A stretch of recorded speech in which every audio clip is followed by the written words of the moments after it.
Olá, Papo de Mãe que Ora no ar. E o assunto hoje é aborto.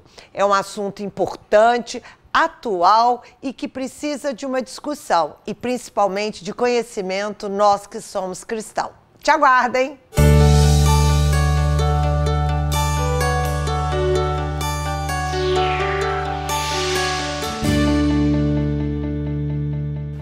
Olá, mãe!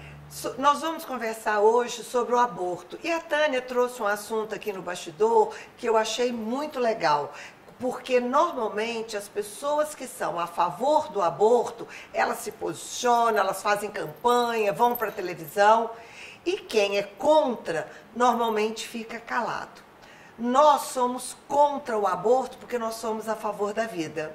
E muitas vezes a gente não se posiciona ou por desconhecimento ou por já ter vivido um aborto e ter uma ferida muito grande e não querer falar nisso, ou porque às vezes não está na pauta do dia, mas nós te convidamos nesse programa a buscar conhecer mais esse assunto e tomar uma posição. Para isso, vamos conhecer a parte médica.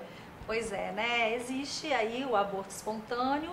E o foco da discussão principal aqui é o aborto induzido, que é o que está até em debate no Supremo Tribunal Federal. Em relação ao aborto espontâneo, né, a gente sabe que, para nós cristãos, a gente acredita que nosso filho já nasce desde a hora que a gente pensa em tê-lo, né? Deus já sabe o nosso nome muito antes da gente ser gerado. Mas o que a gente vê nessa taxa, nessa estatística de aborto espontâneo, é que a taxa de aborto espontâneo pode chegar até 50%. Muitas mulheres têm o aborto espontâneo ainda não antes de ter a consciência da gravidez, porque às vezes eles ocorrem, muitas vezes, logo após a fecundação e antes da implantação do útero. E saem como uma menstruação mesmo, onde a mulher nem chegou a saber que estava grávida. Então essas taxas podem alcançar até 50%. Mas a grande discussão do momento, né, é a descriminalização do aborto induzido. Como que o Conselho Federal de Medicina se posicionou agora em agosto, quando teve essa discussão no Supremo? Ele simplesmente se posicionou no sentido de que a decisão deve mesmo partir do Legislativo e da Justiça. Ou seja, o Conselho Federal de Medicina não assume uma bandeira. Até porque ele entende que existem as mais variadas opiniões dentre os médicos. Existem muitos médicos católicos, ateus, de outras religiões, enfim. Não cabe, o Conselho não quis assumir uma postura em relação a isso. O Código Penal brasileiro, ele foi instituído em 1940. E desde sua criação, o aborto é considerado crime. Em 1942, foi feita uma alteração onde se tornou legal o aborto no caso de mulheres que sofrem abuso sexual, estupro, e também no caso de risco de vida para a mãe. De 1942 até 2012, nada foi alterado no Código Penal, tá?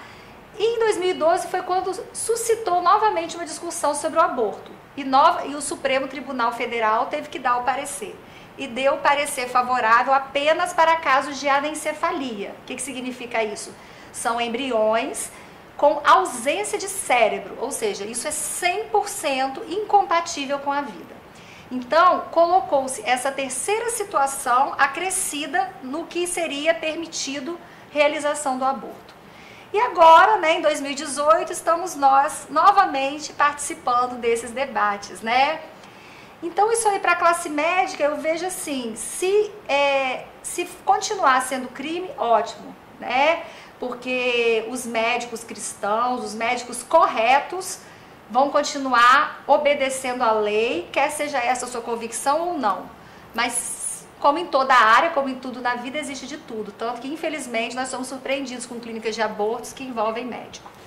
E se for liberado, o aborto for descriminalizado, que nós cristãos, e eu como médica também torço para não, e tenho fé que isso não vai ser liberado, aí vamos ter que contar com discernimento pessoal, porque eu não sou ginecologista. Mas se eu fosse e o aborto tivesse liberado, a minha convicção cristã não me permitiria realizá-lo, independente dele estar liberado ou não. Então é assim que eu acho que vai acontecer. Aí vai ser o discernimento médico de cada um. Isso é importante, né, Camila, na sua fala, do seu posicionamento pessoal, porque a gente tem um posicionamento legal, mas enquanto cristão, qual é a minha visão? E tem uma questão que é importante, porque para o cristão a vida já existe. E se existe uma vida, eu não tenho o direito de tirar essa vida. Porque eu vejo uma experiência na minha casa. Minha filha teve 3 abortos espontâneos. E isso marcou muito a vida dela, o olhar dela. E a gente conseguiu trabalhar isso à medida que ela entendeu que esses filhos estão no céu. E nós fizemos todo um trabalho espiritual, né? Qual é o papel do espiritual em cima disso? Então, a igreja tem um papel muito importante em cima desse tema, viu, gente? Primeiro, eu acho que é o posicionamento, que a gente tem que se posicionar sim, a vida é muito importante e a gente, como cristão, nós temos que lutar pela vida, né? E a segunda parte espiritual é que eu acho que a culpa não faz parte da nossa religião. A culpa, ela acaba tirando a graça, né? Quando você se sente culpa, você está no pecado, porque você tem até um pouco de vergonha.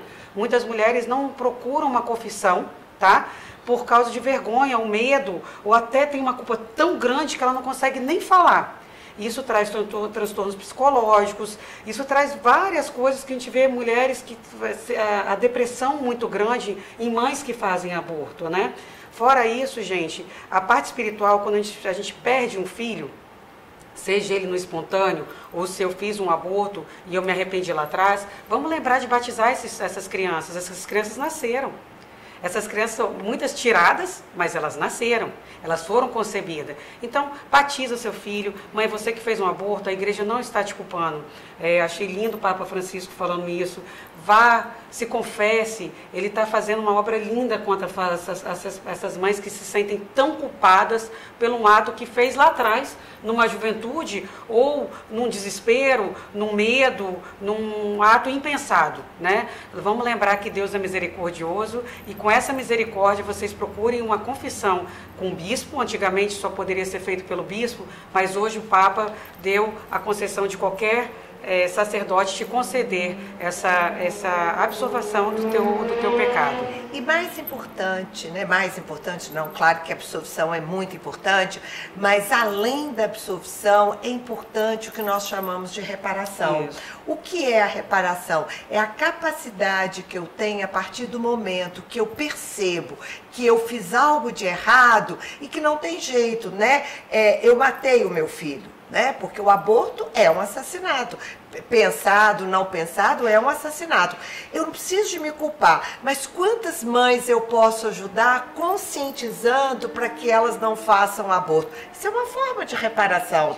Eu posso ir para uma creche ajudar a cuidar de criança. Eu posso adotar uma criança. Então, mãe, no lugar de você se culpar e trazer todos os traumas que nós vamos conversar agora com a Tânia, faça os atos de reparação, mas primeiro a confissão. Tia, antes da gente passar para o próximo assunto, explica para as mães como, aquelas que fizeram o aborto ou tiveram o espontâneo, como que elas batizam o filho?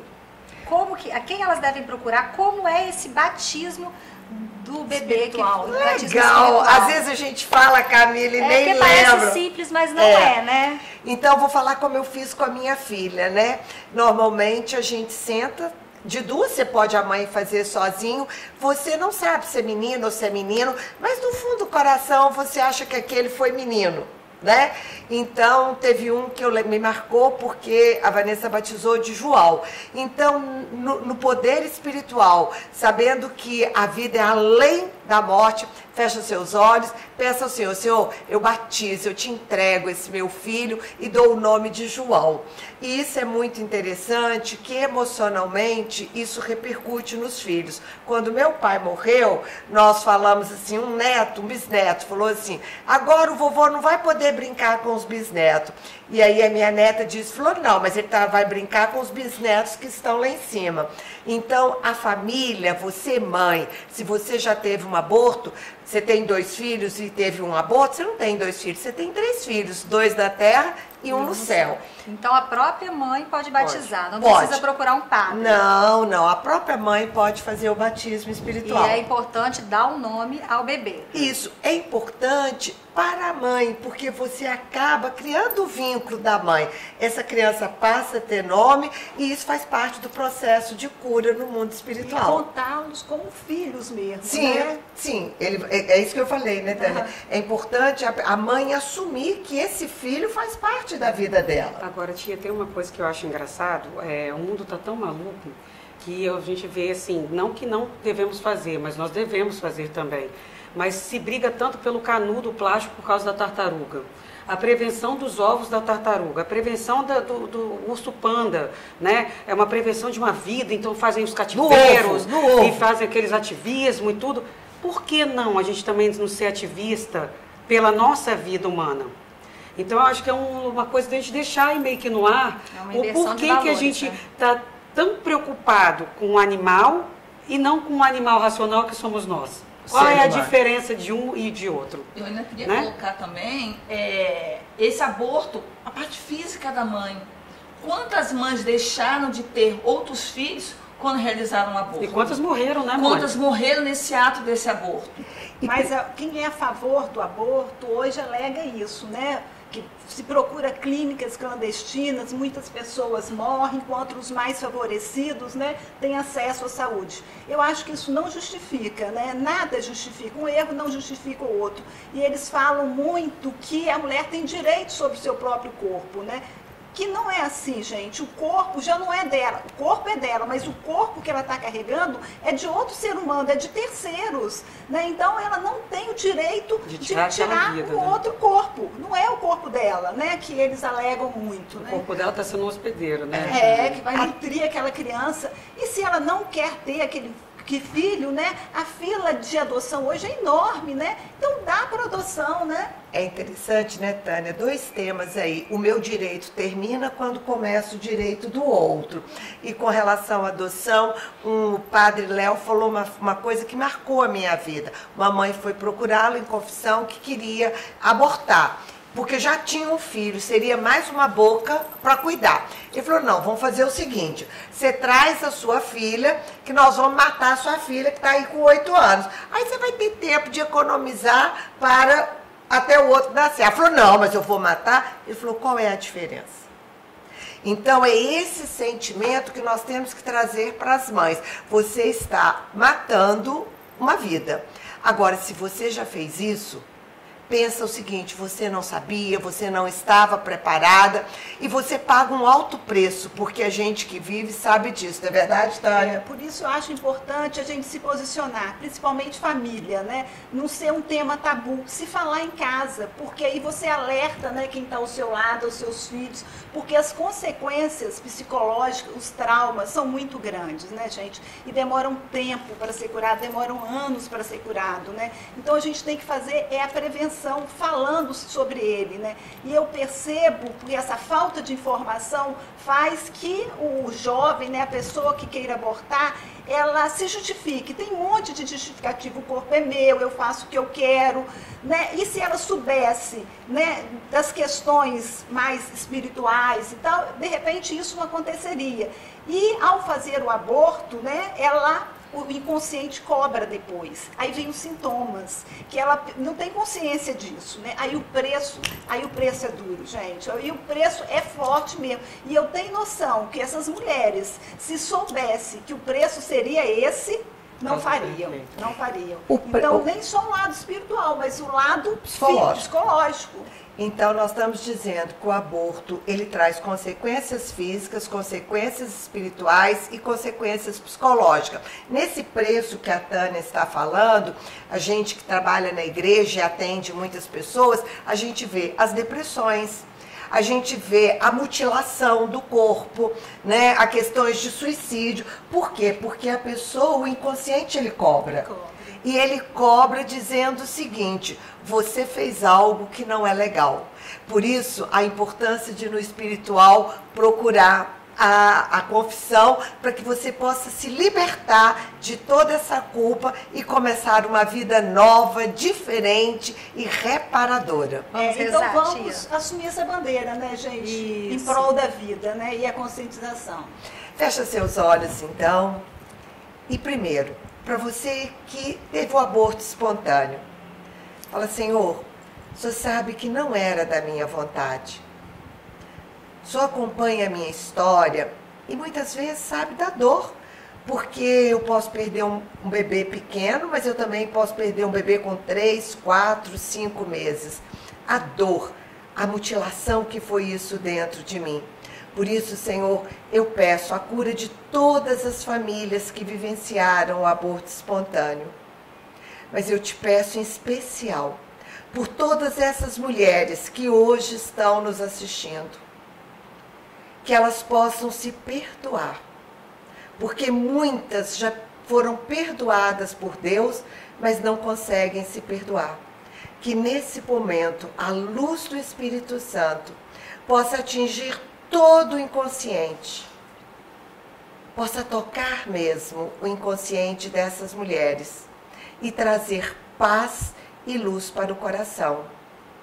E para todas nós queremos te pedir mesmo que abra os nossos lábios para que nós possamos lutar pela vida e dizer nos telhados, na TV, nos nossos amigos, para todos, que nós somos a favor da vida, a vida que o Senhor nos deu. Muito obrigado por esta vida, Senhor. Amém? Amém. Amém. Até a próxima. Não esqueça de compartilhar nosso canal. Curtir, e se você ainda não fez, não se esqueça de inscrever. Mães que Oram pelos Filhos Oficial, juntas a favor da vida. Vamos lá?